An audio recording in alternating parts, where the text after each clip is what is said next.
Sarento, anong ginagawa niyo? Teka, saan ang galing ang sandata na yan? Tanong ng binata. Nagulat si Sargento Temyo nang mapagtanto na ang kaharap ay si Kadoy. Wala naman. Pinapatignan ko lang sa'yo kung may sira ba ang talim. Kakaiba ang kilos mo ngayon, Sarento ah. Bagong gawa ang kampila na yan. Paano magkakasira ang talim? Pero ang tanong, sino may gawa niyan? Tanong ni Kadoy habang pinagmamasdan ang kampilan. Sa kabila ng pagtataka, hindi na ito binigyan pa ng gaanong pansin dahil bigla siyang tinawag ni Mang Siloy. Kadoy, ayos na masisidlan ng gulok nila Karamon. Sige ho, tay. Pasabihan na lang si Nakaramon, salamat po. Sarento, nakahanda na ba kayo? Oo, nakahanda ng bagong pangkat. At isa pa, malaki ang tiwala nila sa mga bagong sandatang mula sa'yo, Kadoy. Ipinagdarasal ko pa rin na mali ang inakala natin kay Saturno. Mukha siyang mabait na tao eh. Sana nga, Kadoy. Ayoko rin magkaroon ng problema sa pangkat na mga haring bakal. Pero kung hinihiling ng pagkakataon, wala akong magagawa. Gabi pa lamang, nagbuo na ng plano ang dalawang pangkat.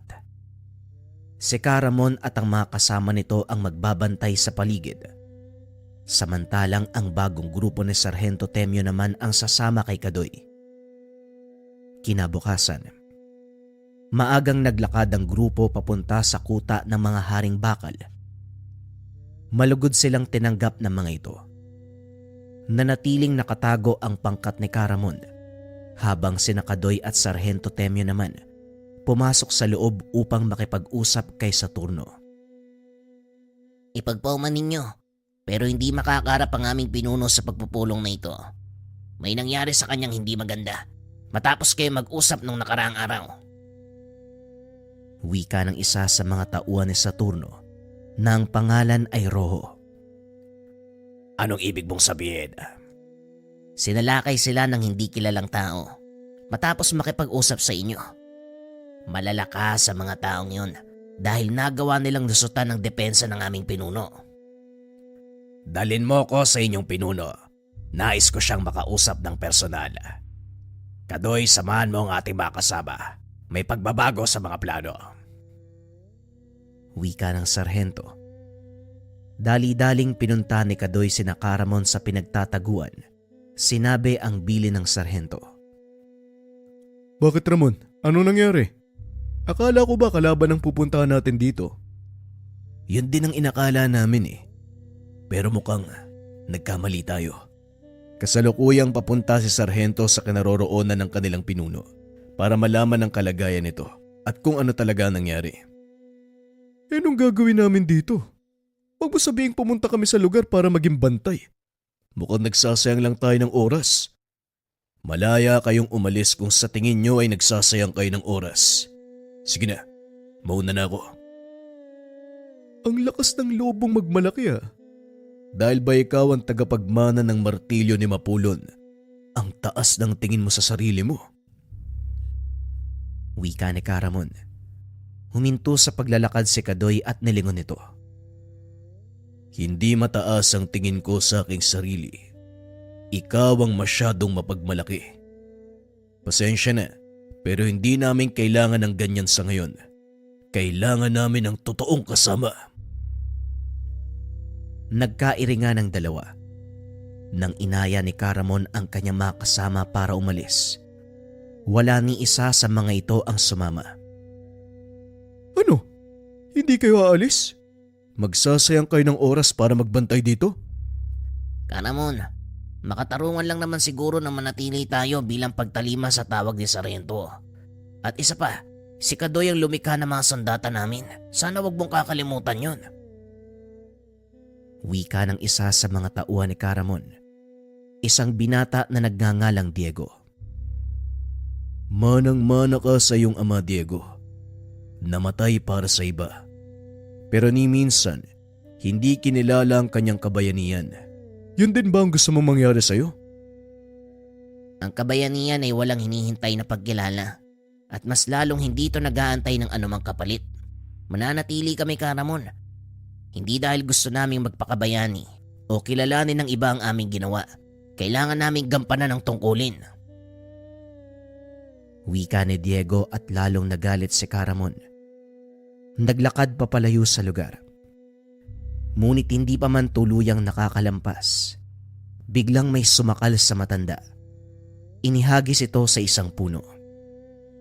Nagulat si Kadoy nang marinig nito ang malakas na kalabog sa lupa. Kanya-kanyang bunot ng itak ang ilan sa mga kasama. Sinugod ang lalaking umatake kay Ramon. Kaso nga lang napakabilis nitong kumilos. Idagdag mo pa ang napakalakas na kabal na hindi tinatablan ng itak na gawa ni Kadoy.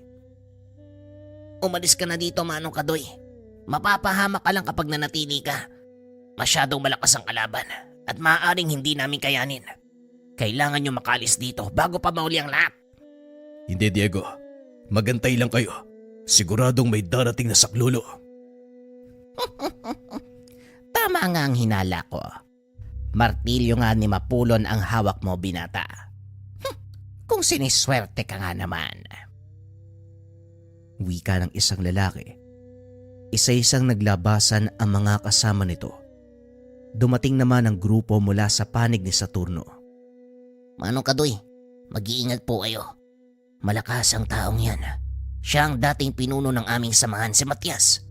Umalis na po kayo dito. Kami na mga kasama ko ang bahala sa kanya. Roho, ang traidor kong pamangkin. Hindi ko lubusang akalain. Papanig ka kay Saturno. Masyado kang nabulag sa mga pangako ng taong yon. Wika ni Mang Matias. Pasensya na po, Tiyo. Pero hindi na tama ang ginagawa nyo. Kaya sapilitan kayong tinanggal sa pwesto bilang pinuno dahil dinadala mo ang kasamaan sa maling landas. Mali bang maghangad ng lakas? Sa mundong ito, ang mga malalakas ang tanging nakakaligtas. Kailangan mong makipagsabayan. Pero wala na ako magagawa. Kung yan ang pinili mo, Roho, wala na tayong dapat pagtalunan. Biglang nagsipagsugod ang mga kasamahan. Nakagad namang sinalubong ng puwersa nila Caramon.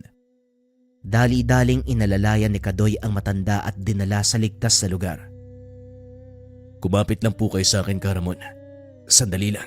Darating na ang tulong. Wika ni Kadoy, habang pilit nitong inaampat ang dugo sa sugat ni Caramon. Bakit mo ko nililigtas? Bakit ka pa magsasayang ng pagod sa isang taong umalipusta at ang maliit ng kakayahan mo? Dahil ito ang kailangan kong gawin. Tugon ni Kadoy habang tinatalian ng braso ng matanda.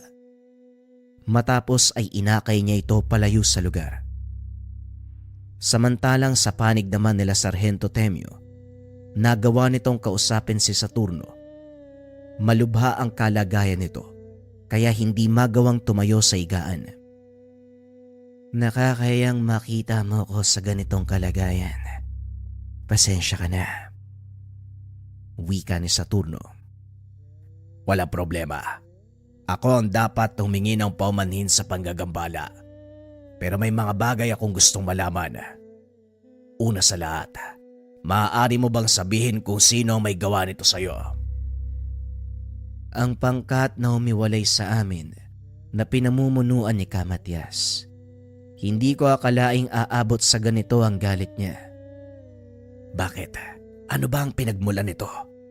Kung hindi mo mamasamay ng aking tanong. Ang dating pinuno ay sapilitang inalis ang tungkulin dahil sa maling gawain. Ginagamit niya ang kakayahan ng Haring Bakal sa pansariling kapakanan. Ang ilan ay umaanib sa sindikato upang kumita ng pera. At ang ilan naman, inaabuso ang kakayahan upang manakot ng mga pangkaraniwang tao. Pagpapaliwanag ni Saturno, ngunit hindi nito naituloy ang sasabihin dahil biglang bumukas ang pintuan. Laking gulat ng dalawa dahil pumasok si Kadoy. Naakay-akay si Caramon.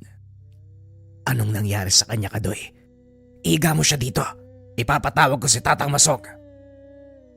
Sinalakay kami ng mga dati niyong kasapi sa turno. Nasa labas ngayon. Nakikipaglaban si Roho kasama ang iba pa naming kasamahan. Inhiga nito si Caramon. Matapos ay muli sanang lalabas ng kubo. Kaso nga lang pinigilan ni Sargento Temyo. Huwag ka nang bumalik sa labas, Kadoy. Masyadong delikado. Pero hindi ko pwedeng pabayaan na lang ang mga kasama natin. Hindi maaatib ng konsensya kung nandito tayo sa ligtas na lugar nagtatago habang sila'y binubuwis ang buhay. Magtiwala ka sa akin, kaibigan. Mas makakabuti kung mananatili ka dito at hayaan silang gawin ang kanilang tungkulin. Tungkulin? Anong ibig mong sabihin? Tungkulin nilang ipagtanggol ka anuman ang mangyari. Bilang tagapagmana ng makapangyarihang sandata ng paglikha, ikaw ang pangunahing pakay ng mga dati kong kasama. Layunin nilang makuha ang lahat ng 7 sandata ng mga bathala upang tuluyang mas maghari sa mundo at gawin ang gusto nila. Biglang nagulo ang isipan ni Kadoy sa mga narinig. 7 sandata ng mga bathala. Ano mga yun? Ang 7 sandata ng mga bathala, kampilan ni Apo Lakay, tanikala ni Apo Adlaw, karet ni Magwayin, kambal Chris ni Naginid, tungkod ni Mayari, at ang hawak mong martilyo ni Mapulon. Makapangyarihang gamit na nilikha ng mga batala para panatiliin ang balanse sa mundo. Sa oras na magtipon ng mga ito at mapa sa kamay ng iisang tao, magkakaroon ito ng hindi masukat na kapangyarihan. Kayang-kayang wasakin ang harang sa pagitan ng 2 dimensyon. Ang mundo ng mga tao at mundo ng mga engkanto. Sa oras na mangyari yun, tuluyang mabubura sa mundo ang mga tao at maghahari ang mga engkanto. Tama si Saturno. Ito ang pangunahing dahilan kung bakit kinalat sa iba't ibang bahagi ng mundo mga sandata. Sa kasabaang palad, ang ilan sa mga ito ay hawak na ng pangkat ni Matias. Kaya iniingatan ka na mga kasama natin dahil sa oras na magpang-abot kayo ng taong yon, siguradong wala ka magagawa. Makukuha at makukuha niya ang sandata mula sa iyong kamay. Sana maunawaan mo kung bakit ka namin pinipigilan, Kadoy. Alam kong gusto mong tumulong at ayaw mong maging pabigat. Huwag kang mag-alala dahil hindi ganon ang tingin sa'yo ng ating mga kasama. Maya-maya ay dumating si Rojo at ang ilan pa sa kanilang mga kasamahan. Gayon din sina Diego at ang pangkat ni Caramon. Nagawa namin silang itaboy. Sa ngayon ligtas na tayo. Pero kailangan nating umalis sa lugar na ito, Supremo. Tama si Rojo. Nagawa naming patrasin ng mga kalaban. Yon ay dahil sa mga sandatang ginawa ni Kadoy. Kilala ko si Matias. Hindi siya basta-bastang babalik. Lalo pat sugatan ng karamihan sa kanila. Hindi nga kami basta-bastang nasusugatan. Pero wala kaming kakayahang pag-ilumi ng mabilis sa mga pinsala kung sakaling may makalusot sa aming depensa. Kaya kailangan nating magtulungan. Pareho tayong may kakayahan at siguro ito na ang tamang panahon para gamitin natin yon. Magtulungan? Nababaliw ka na ba, Temyo? Nakalimutan mo yata, mga haring bakal ang pumatay sa mga magulang mo. Tama ka, pero hindi kagaya mo. Nauunawaan ko ang pangyayaring iyon. Hindi ko maaaring sisihin ang mga taong matagal nang patay. Wala na tayong magagawa. Nangyari na ang mga dapat mangyari. At kahit ano pang gawin, hindi natin mababago ang nakaraan. Pero may magagawa pa tayo para baguhin ang hinaharap. Mananatili tayo dito ng ilang araw para magpagaling. Pagkatapos tutulak tayo papunta sa kinaroroonan ng aking kapatid na si Solomon. Doon mas ligtas tayo. Hindi basta-bastang mapapasok ni Matias ang kuta dahil malakas na mambabarang ang nakapaligid sa lugar. Ginamot nila ang mga sugatan. Nagpagaling ng ilang araw. Matapos ay tumulak na ang mga ito papunta sa kuta ng kapatid ni Saturno. Pagdating pa lang sa bukana ng kuta, kagad na silang sinalubong ng malalaking aso. Hawak-hawak ang dalawa ng malalaking kalalakian na nakatalukbong ang muka. Dahil kilala si Saturno sa lugar, pinapasok ng bantay ang mga ito. Pagdating sa loob ng kuta, nakita ni Kadoy ang napakaraming tao nakatayo sa gilid ng daan. Ang ilan sa mga ito ay nakikipagbatian kay Saturno at ang ilan ay nag-aalok ng pagkain sa kanila. Maya-maya ay lumantad ang isang lalaki na halos kaidaran ni Saturno. Ikinagagala kitang makita, Saturno. Balita ako, binalikan kayo ni Matias. Gayon din ako, Manong. Tama ka, binalikan nga kami ni Matias. Ngunit hindi para magigante. Bumalik siya para sa binatang ito. Bago natin ipagpatuloy ang usapan, bakit hindi muna kayo tumuloy? Siguradong pagod sa biyahe mga kasama mo. Sugatan pa ang karamihan sa inyo. Wika ni Solomon. Kagaya ni Saturno, kagalang-galang itong manalita. Mahinahon. Pinatuloy niya ang mga panauhin sa malaking bulwagan upang makapagpahinga.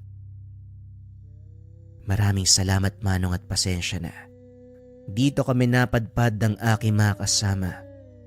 Wala na ako naisip na pwede naming pagtaguan. Malaking pinsala ang naidulot namin kay Matias, kaya paniguradong maghahanda sila. Batay sa pagkakakilala ko kay Matias, hindi matutulog ang taong yun nang hindi nakakapagigante. May ba ko? Sino pala itong mga kasama mo?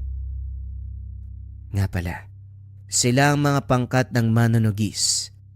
Si Caramon, ang pinuno ng mga taga Bicol, at si Sargento Temyo naman, ang namumuno ng pangkat na dito nakabatay sa ating probinsya. At ang binatang yan na may hawak na martilyo, siya si Kadoy. Mamaya ko na ipapaliwanag sa iyo ang lahat. Sa ngayon, hayaan mo munang magpahinga mga kasama ko. Pag-uusap ng magkapatid. Inasikaso ng ilang kababaihan ng baryo ang mga sugatan. Nilinis ang mga sugat. Hinainan ng makakain. Kinagabihan ng maisaayos na ang lahat. Pinatawag ni Solomon ang mga panauhin para sa isang pagpupulong. Alam kong pagod kayo mula sa nagdaang laban. Pasensya na mga kasama, pero may mga bagay akong nais linawin at malaman mula sa inyo. Wika ni Solomon. Tumayo si Sargento at nagsalita. Ako si Sargento Temyo, pinuno ng mga pangkat ng manunugis sa probinsyang ito. Ako magsasalita para sa amin. Mahusay kung ganun. Nais kong malaman kung ano ang punot dulo ng lahat ng ito. Sinalakay kami ng mga haring bakal. Nung una, inakala namin na mula yon sa pangkat ng kapatid mong si Saturno. Ngunit kalaunan, napag-alaman namin na si Matias pala ang may gawa. Ikinalulungkot kong kaganapan. Patungkol sa bagay na yan, sabihin nyo lang kung anong maaari naming maitulong. Nakahanda kami. Ngayon naman gusto ko malaman ng dahilan. Bakit kayo sinalakay ng pangkat ni Matias? Huli na nang malaman ko ang totoong pakay ng pangkat ni Matias. Yon ay ang sandatang hawak ng binata. Napag-alaman namin na ang martilyong dala ni Kadoy ay ang makapangyarihang sandata ng Batalumang si Mapulon. Nanlaki ang mga mata ni Solomon. Napatitig kay Kadoy. Totoo ba ang sinasabi mo, Sargento? Oo, Solomon. Sa katunayan, makailang beses na nilang tinangka ang pagkuha nito sa amin, ngunit hindi sila nagtatagumpay. Kapag nagpatuloy pa ang ganito, maaaring hindi lang kami ang mapahamak. Maraming pwedeng madamay. Totoo ang sinasabi mo. Dahil kilala ko si Matias. Hindi hinto ang taong yun hanggat hindi nakukuha ang gusto niya. Lalo pat nalagasan sila ng ilang mga kasama. Siguradong gagawa ng paraan ng taong yon para makapagiganti. Kaya naming ipagtanggol ang mga sarili. Ang kinakatakot lang namin, ang kaligtasan ng nakararami. Kilala mo ang aming pangkat, Sarhento. Matagal ka sa militar at alam kong marami sa aming mga kasapi ang patuloy na naglilingkod. Eto, bumalik ka sa iyong kampo. Ipakita sa kanilang sulat na ito. Tutugon sila sa anumang kahilingan mo. Wika ni Solomon habang inaabot kay Sarhento Temyo ang nakatuping papel. Maraming salamat, Solomon. Tugon ng Sarhento. Matapos tanggapin ang sulat, kaagad na itong umalis para bumalik sa kampo ng militar, hindi kalayuan sa kanilang kinaroroonan. Samantala, ibinaling ni Solomon ang atensyon kay Kadoy na noon ay nakikipag-usap sa ilang kasama. Paumanhin ko nakakabala, pero gusto sana kita makausap. Kadoy ang pangalan mo, hindi ba? Tama, Kadoy nga ang pangalan ko. Walang problema, tungkol saan ba ang pag-uusapan natin? Tungkol sa hawak mong sandata. Kung iyong mamarapatin, maaari ko bang makita? Walang problema, yun lang pala eh. Tugon ni Kadoy. Inilapag nito ang hawak na martilyo. Tinanggal ang nakabalot na tela. Namangha si Solomon nang makita ang martilyo. Kung titignan ng pangkaraniwang mga mata, ordinaryong martilyo lang to eh. Pero sa mga mata ng kagaya natin, makikita mo ang makinang na liwanag. Akmang hahawakan na sana ito ni Solomon nang biglang maglabas ng kuryente ang martilyo.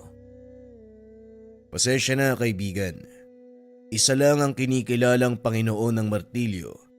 Hindi ito maaaring hawakan ni numan. Naunawaan ko at pasensya na din. Masyado akong namangha sa kagandahan ng sandata. Kapwa nagtataglay ng kapangyarihang sumira at lumikha.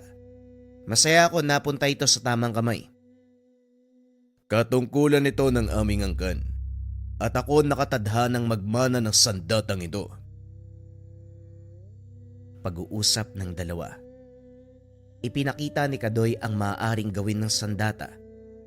Lalong namangha si Solomon dahil mabilis na nakakalikha ng anumang gamit si Kadoy. Ang kulang sa aming pamayanan ay kagamitan sa pagsasaka. Malawak ang lupain ito, ngunit hindi namin magawang bungkalin. May mga alagang hayop ang nakatira dito, kaso nga lang sira na ang mga kagamitan. Wala kaming kakayahang bumili ng bago dahil na rin sa kakapusan sa pera. Maaari mo ba kaming matulungan? Yun lang pala eh. Sabihin mo mga tao, ilabas ang kanilang lumang kagamitan. Titignan ko magagawa ko. Natuwa ang mga taga-nayon nang malamang tutulungan sila ni Kadoy. Ipinasundo na din ni Solomon ang ama nito, pati na rin ang pinsang si Manuel. Nagdala ng karagdagang materyales ang dalawa para makatulong sa anumang gagawin ng binata. Nagtayo ng maliit na pandayan si Kadoy sa tulong ng mga kasamahan. Ilang araw ang nakalipas, tuluyang natapos ni Kadoy ang mga proyekto. Labis-labis ang pagpapasalamat ng mga tao dahil dito. Alam kong hindi kayo mananatili ng matagal sa lugar na ito. Ngunit malaking tulong ang iniwan nyo sa mga kababaryo ko. Isang legasiyang habang buhay naming tatanawin. Naging mapayapa ang pananatili nila Kadoy sa lugar. Tinuruan din ito ang ilang kalalakihan na gumawa ng mga gamit pang saka. Nanatili ang binata sa lugar ng maigit 1 taon. Samantalang si Caramon at ang ilan sa mga kasama bumalik sa kanilang probinsya. Hindi na nagparamdam si Matias simula ng huling laban nila, kaya inakala ng binatang magpapatuloy na ang kapayapaan. Mukhang humupa na ang tensyon. Maaari na siguro kung bumalik sa aming tahanan. Mukhang wala nang paramdam mula kay Matias. Siguro nga nadala na ang taong yun. Bueno, kung talagang nais mong bumalik kung saan kang lumaking buhay, hindi kita pipigilan. Nandito kaming mga haring bakal para umalalay. Magsabi ka lang, Kadoy. Tugon ni Solomon. Matapos ang pag-uusap, nagpaalam na ang pangkat ni Kadoy. Samantalang si Sargento Temyo naman, nagpatuloy sa kanyang paglilingkod bilang sundalo. Sa tulong ni Solomon, nagkaroon din ng mas malakas na kaalyado ang kanyang grupo. Ay salamat, nakauwi na rin tayo sa bahay. Aba, tignan mo nga naman. Mabuti na lang nagtanim ako ng mga damo sa pastulan ng kambing. Araw-araw ko rin pong tinitignan ng mga alaga nyo, Tiyo. Kaya wala kayong dapat ipag-alala. Pag-uusap ni Mang Siloy at Manuel. Samantalang si Kadoy naman, direktang pumasok sa pandayan, sinindihan ng hurno. Para sa binata, hindi buhay ang lugar na iyon kapag hindi niya nararamdaman ang init na nagmumula sa nagbabagang uling. Ito rin ang nagbibigay ng hudyat sa mga tao na patuloy na tumatanggap ng gawa ang binata. Hanga din ako sa iyo, anak. Pagdating mo, pandayan kagad ang inatupag mo. Magpahinga ka muna sandali. Nagpahanda ko ng kape at makakainin kay Manuel. Naninibago lang ang katawan ko nang walang ginagawa sa araw-araw. Kaya pagdating ko dito, parang nabuhayan ako eh. Isa pa, matagal na panahon kong hindi naramdaman ang init ng pagod natin, tay. Maya-maya ay may lalaking dumating.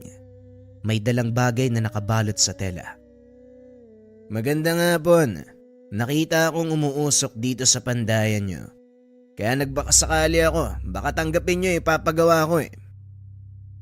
Bukas pa sana ang tanggapan ng gawa. Pero sige, dahil nandito ka na, ano bang ipapagawa mo? Eto, naputol kasi ang hawakan eh. Kaya gusto ko sanang pagawa ng bago. Tugon ng lalaki habang binubuksan ang nakabalot na gamit. Nagulat si Kadoy dahil tila gumalaw ang kanyang martilyong nakalapag sa landasan. Ang akala ng binata ay namalikmata lang. Kaso nga lang nang tuluyang mabuksan ang dala ng lalaki, dito na napagtanto ni Kadoy na sumasagot ang kanyang martilyo sa bagay na hawak ng lalaki. Kaibigan, may problema ba? Wala naman. Maaari ko bang malaman kung saan mo ginamit ang bagay na ito? Pinangtatabas lang ng damong pinapakain sa mga baka. Medyo luma na, pero dahil magaan gamitin, sa tuwing nasisira, ipinapaayos ko na lang. Walang problema. Maaari mo nang iwan sa akin ang bagay na to. Balikan mo na lang kinabukasan. Pag-uusap ng dalawa. Biglang sumagot si Mang Siloy. Hindi, Kadoy. Gawin mo yan ngayon. Nagtaka ang binata sa sinabi ng ama. Ngunit sa halip na magtanong, pinili niyang sundin ang utos nito para siya mismo ang makaalam.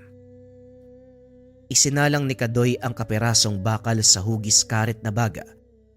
Maya-maya ay kinuha din ito para simulan ang pagpapanday. Nasira ang bahaging pinaglalagyan nito ng kahoy na hawakan at yon ang gagawin ng binata. Ngunit habang pinapalo niya ito, unti-unting nagbabago ang anyo ng karet. Sinasabi ko na nga ba? Ginoo, maaari mo bang sabihin sa amin ang katotohanan? Saan ang galing ang karet na yan?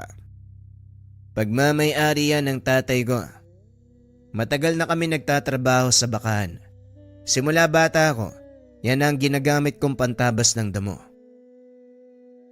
Alam mo ba ang karet na yan ay hindi pangkaraniwan? Ha? Paano nyo nasabi, Manong? Wala namang kakaiba kung akong titingin dyan. Kung gusto mo, papalitan ko na lang ito ng mas bago. O hindi kaya, mamili ka alinman sa mga itak. Kunin mo kahit ilan ang gusto mo. Naku, magandang alok po yan eh. Pero pasensya na. Hindi ko po ipagpapalit ang karet na yan, Manong. Alaala yan ng tatay ko. Kabilin-bilinan niya. Huwag itong ibibigay sa iba. Maaari ko bang malaman kung anong pangalan ng iyong ama? Agripino po. Bakit? Kilala niyo po ba si tatay? Nanlaki ang mga mata ng matanda dahil sa mga narinig. Nilapitan nito ang lalaki at hinawakan sa balikat. Ang karet na yan mismo ang nagdala sa'yo dito.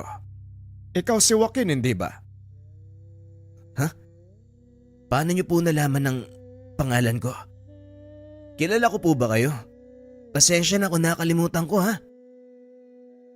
Si Agripino, pinsang buo ko, sa makatuwid pamangkin kita. At ang karet na yan gaya ng sinabi ko, hindi pangkaraniwan. Yan ang karet ng diwata ng kamatayan. Biglang napahinto si Kadoy sa ginagawa. Nilingon ng dalawa. Karet ng diwata ng kamatayan. Ibig niyong sabihin, ito ang karet ni Magwayen. Walang duda, Kadoy. Bilisan mo. Itubog mo na sa tubig ang karet, kusang lalabas sa mga markang magpapatunay. Itinubog ng binata ang karet sa tubig, gaya ng sinabi ng matanda. Kusang lumabas ang mga markang katulad sa kanyang martilyo. Kaya pala sumasagot ang martilyo sa karet ng buksan ko ito. Ngayon naiintindihan ko na. Ibig sabihin, wala ka talagang alam, Joaquin. Ngayon ko lang nalaman eh. Kung hindi ko pa dinala dito, hindi ko malalaman ang katotohanan. Kaya pala pinapaingatan sa akin ni tatay ang karet na yan. Sandali lang, kukuha lang ako ng kahoy na nababagay sa kanya bilang hawakan. Wika ng matanda. Naiwan ang dalawa sa pandayan at dahil napukaw ang kuryosidad ni Joaquin, nagtanong pa ito ng ilang bagay tungkol sa karet. Paano niyong nalaman ang tungkol sa karet? Gaya ng karet na yan, ang hawak kong sandata ay isa sa mga gamit ng mga batala. Ito ay ang martilyo ni Mapulon. Naku naman wala talaga akong alam tungkol sa mga ganito eh. Kaya siguro mas makakabuti kung iiwan ko na lang sa inyo ang pangalaga nito. Kagaya ng hawak kong sandata, wala ding iba ang maaaring gumamit ng karet na yan kung hindi ang tagapangalaga. Maniwala ka sa akin, mas ligtas sa mga kamay mo ang sandata kaysa sa amin. Ha? Paano mo namang nasabi? Hindi ko na nga magamit ng maayos ang karet na to eh. Ako din naman nung una. Hindi ko alam kung paanong gagamitin ng maayos ang martilyo. Pero kalaunan bigla ko na lang nakasanayan. Kaya ikaw ang mas karapat dapat na mga laga niyan. At bilang kapalit, pangangalagaan ka din ng karet. Makapangyarihan ang mga sandata ng Bathala, Joaquin. Maraming tao ang naghahangad na mapa sa kanila ang mga yan. Pagpapaliwanag ni Kadoy. Ilang sandali pa ay bumalik na si Mang Siloy. Dala ang mahabang peraso ng kahoy. Ito ay mula sa kamagong na ginawa kong hawakan ng martilyo ni Kadoy. Sakto lang ang haba nito para maging hawakan ng karet. Eto Kadoy, ikaw na ang bahala. Sige po tay, ako nang bahala dyan. Ang mabuti pa ho, ipaghandaan nyo na lang ng hapunan ng mga panauwi natin. Wika ni Kadoy. Buong gabing nanatili si Joaquin sa bahay ng ama. Pinag-usapan ng tungkol sa mga sandata ng Bathala. Lubusang naunawaan ni Joaquin ang kahalagahan sa pangalaga ng mga ito. Kinabukasan nagpaalam na ang Ginoong babalik sa kanyang pinagtatrabahuhan. Ngunit hindi pa man ito nakakalayo. Nakaramdam ng pamilyar na presensya si Kadoy. Muli na namang sumagot ang hawak niyang martilyo. Nakita nitong tumatakbo pabalik si Joaquin at tila natataranta. Ang kawayanan sa kabilang dako ay nasusunog. Mabilis na kumakalat. Maraming bahayang mapeperwisyo kapag hindi yun naagapan. Wika ni Joaquin. Napaisip naman si Kadoy kung ano ang magagawa nila.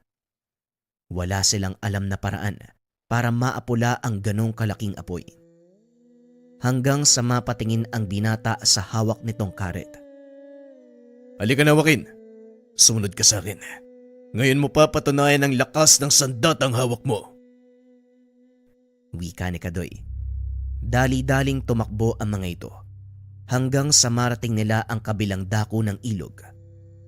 Naganap ng madadaanan ng binata papasok sa nasusunog na kawayan.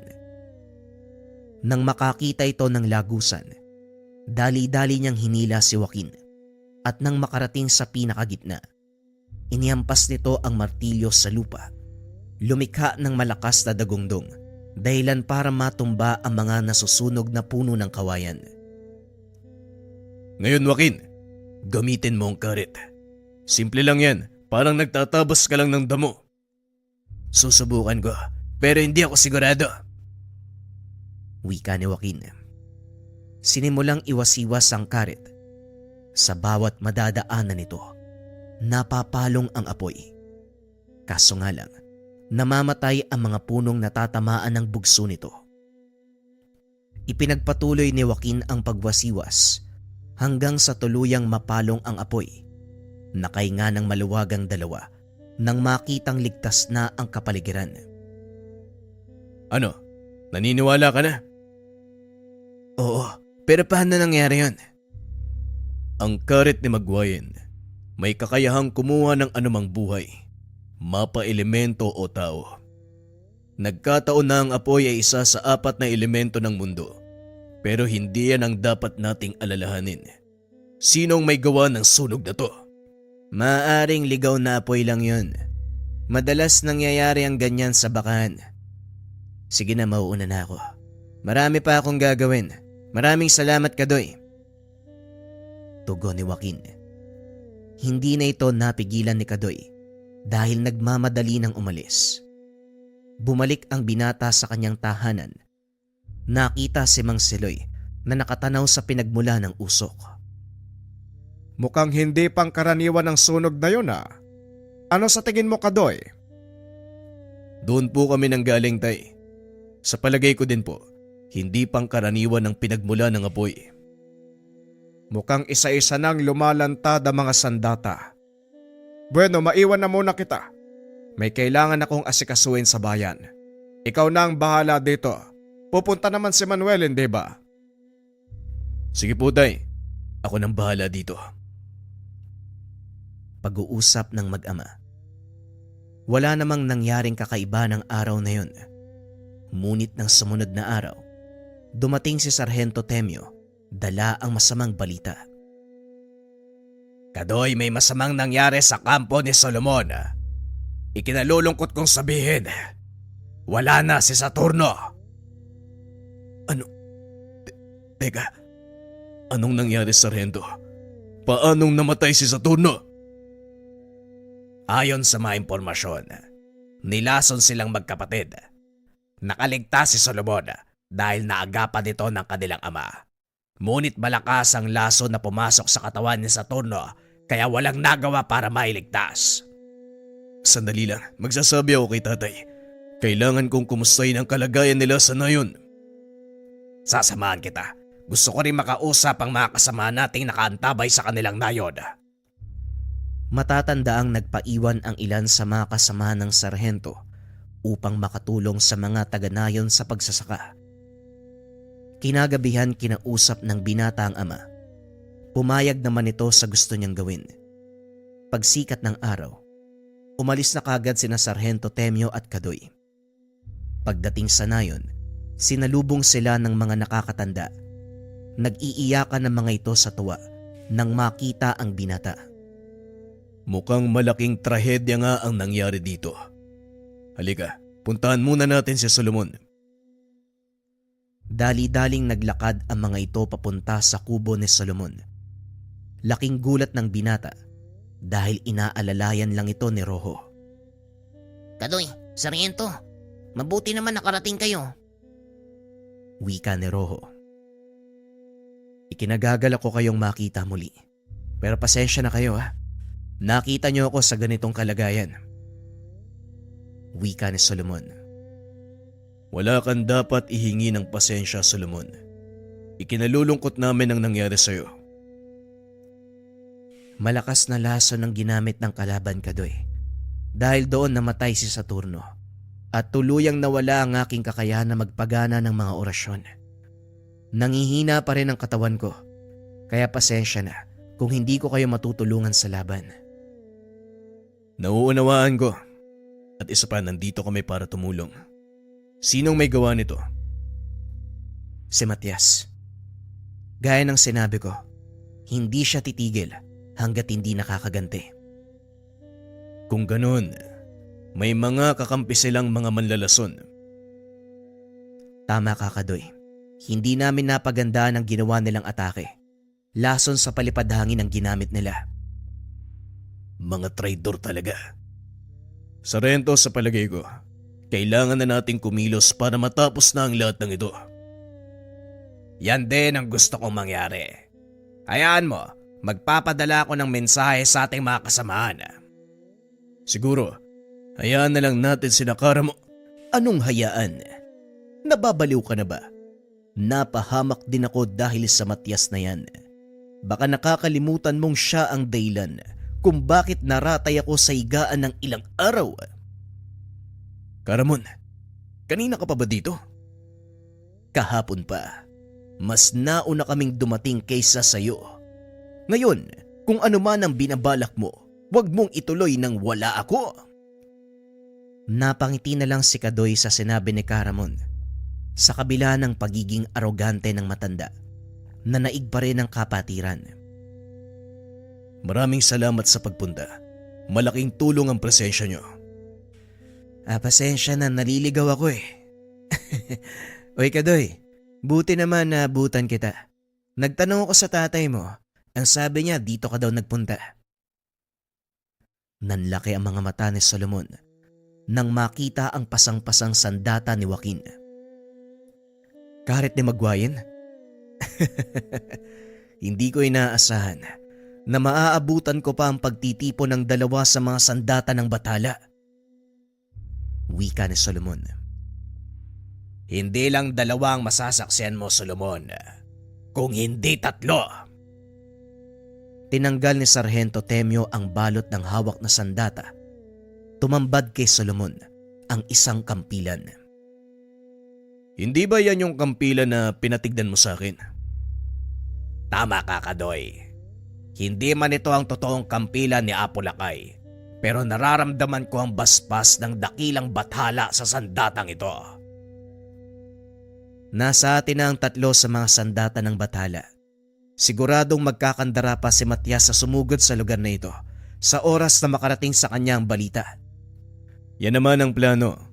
Kaya hihilingin ko sa inyo na ilikas sa mga tao ngayon din. Pansamantala lang ito dahil dito ay lalatag ang patibong. Ako nang bahalang gumawa ng stratehiya. Magsipaganda na lang kayo dahil anumang oras darating na sila. Nagpakalat ako ng mga kasama na sadyang ipapakalat ang impormasyon tungkol sa mga sandata. Nauunawaan ko. Ngayon din sisimula ng paglilikas sa mga tao. Pero ipangako nyo na hindi masisira ang buong nayon. Hindi kami maglalaban sa mismong loob ng nayon. Magiging patibong lang ito. Sa bukana pa lang, haharangin na namin sila. Pag-uusap ng mga ito. Nang maikasa ang plano, nagsimula na sa paglikas sa mga tao. Naghanda na rin si Kadoy dahil ito ang unang beses niyang makikipagsagupaan gamit ang martilyo ni Mapulon. Talaga bang marami ang mga kalaban namin, Kadoy? Talagang marami, Joaquin. Alam ko nakakatakot. Mauunawaan ko kung atras ka. Hindi mangyayari yun, Kadoy. Napagtanto ko rin ang totoong dahilan kung bakit ipinagkalob sa akin ang karit na ito. Hindi lang damo ang kailangan kong tabasin. Tama ka pero mag-iingat ka. Dahil walang pipiliin ang karit na yan. Sa oras na iwasiwas mo ito, tatangin niya ang lahat ng buhay na madadaanan. Pag-uusap ng dalawang binata. Maya-maya ay dumating na ang mga taong inutusan upang ipagkalat ang balita. Nagsipag-alisan na rin ang mga kabataan, nakakatanda, maging ang kababaihan sa nayon. Naiwan na lang ang mga kalalakihan na may kakayahang lumaban. Napag-aralan na din ng pangkat kung paanong kukontrahin ang lasong palipadhangin mula sa kalaban. Ito ay sa pamamagitan ng pagpapausok gamit ang mga dinasalang papel na ibinabad sa lana. Nabalot ng makapal na alapaap ang nayon, nakabang sina Kadoy sa bukana upang salubungin ang anumang pagsalakay. Alam nilang tuso ang mga kalaban, kaya naman mas pinili nilang maging mapagmatyag. Ilan sa mga kasama ni Caramon nakatago sa taas ng puno, samantalang ang pangkat naman ng mga sundalong nasa ilalim ng pamumuno ni Sargento Temio nakaantabay sa 4 na direksyon ng nayon. Tahimik ang buong paligid, walang anumang ingay. Halos naririnig na ni Kadoy ang tibok ng kanyang puso. Medyo kabado ang binata sa mga mangyayari, ngunit kampante itong gagana ang kanilang plano. Maya-maya pa nakita na nila ang figura ng mga paparating na tao. Medyo marami ang mga ito, ngunit alam nila na hindi pa ito ang kabuang bilang ng pangkat ni Matias. Naglalakad lang ang mga ito papasok sa nayon sa pag-aakalang payapang natutulog ang pangkat.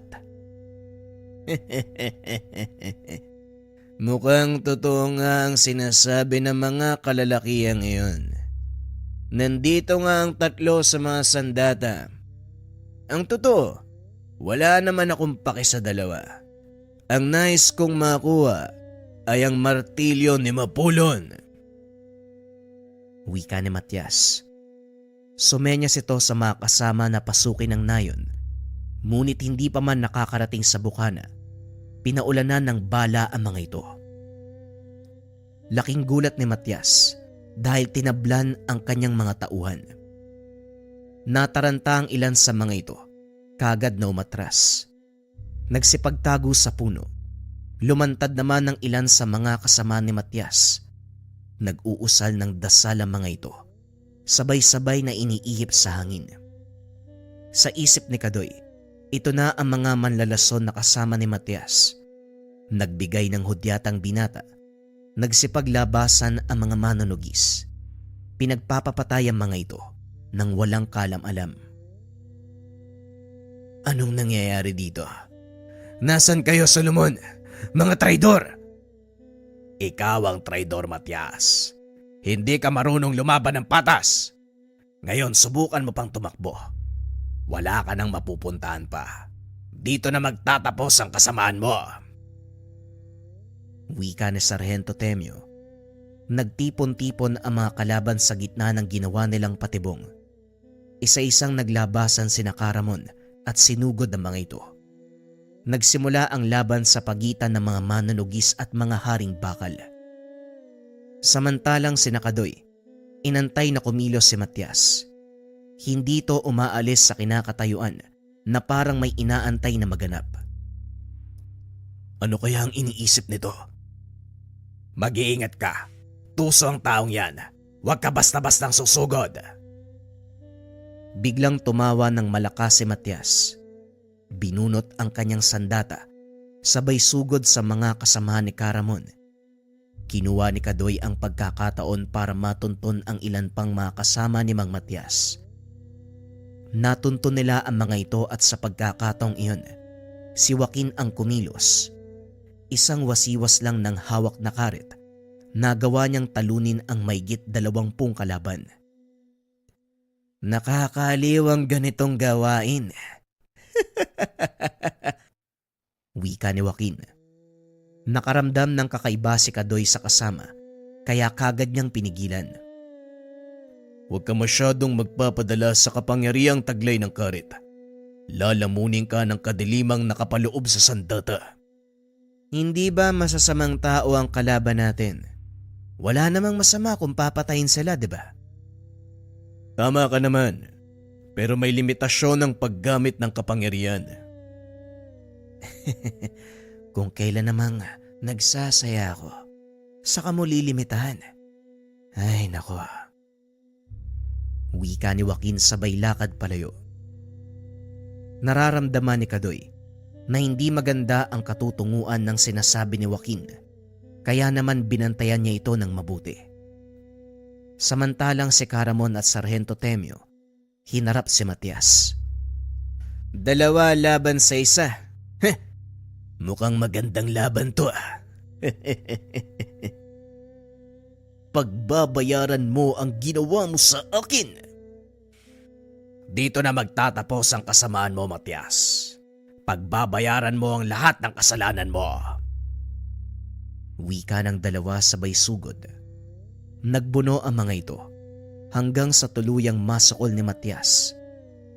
Hindi na pinatagal ni Caramon ng laban. Habang nakalood si Matias, tinutukan niya ito ng itak sa leeg.